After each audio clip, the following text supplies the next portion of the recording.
I would say I would bring it down to a few basic points. One, this was not carried out according to international law. The claims that it conforms with international law through legitimate right to self-defense are hollow and should be treated as such. This was an expression of American, US power in the region and should be understood as such. And one should look at Latin America now as undergoing a reversion, if you like, to Monroe Doctrine style policies. Secondly, I would say that we have no clear understanding as how this arrangement, this power arrangement, will actually work in practice. We've never seen anything like this before.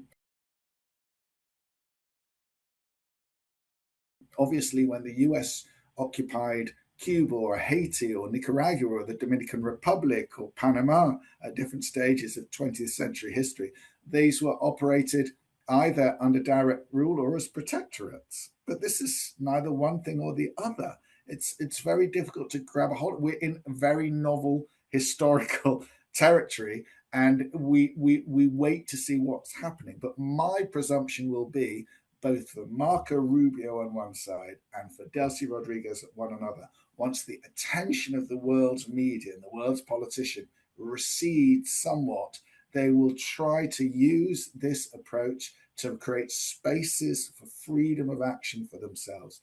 Delcy to keep Chavismo in power and herself under a degree of protection, and Rubio to push perhaps for more of a political transition in the country. How that will pan out, we don't know. But that seems to be, broadly speaking, a future which is conceivable.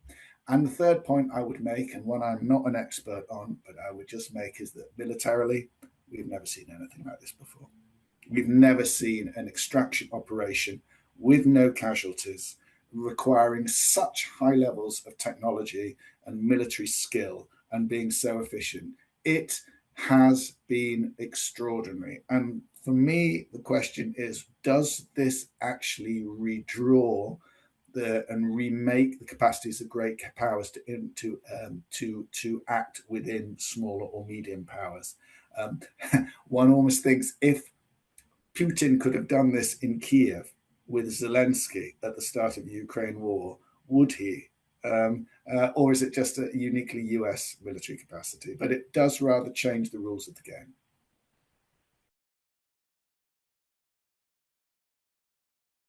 There's clearly going to be now a period, if you like, of tension between the remnants, the relics of the international rule-based order and their supporters, and I think primarily in Europe, and those who are looking for a return to perhaps a more 19th century style order where the laws are limited, conquest is more or less tolerated, and borders are theoretical when great powers are in play, and that and we will just have to see what happens.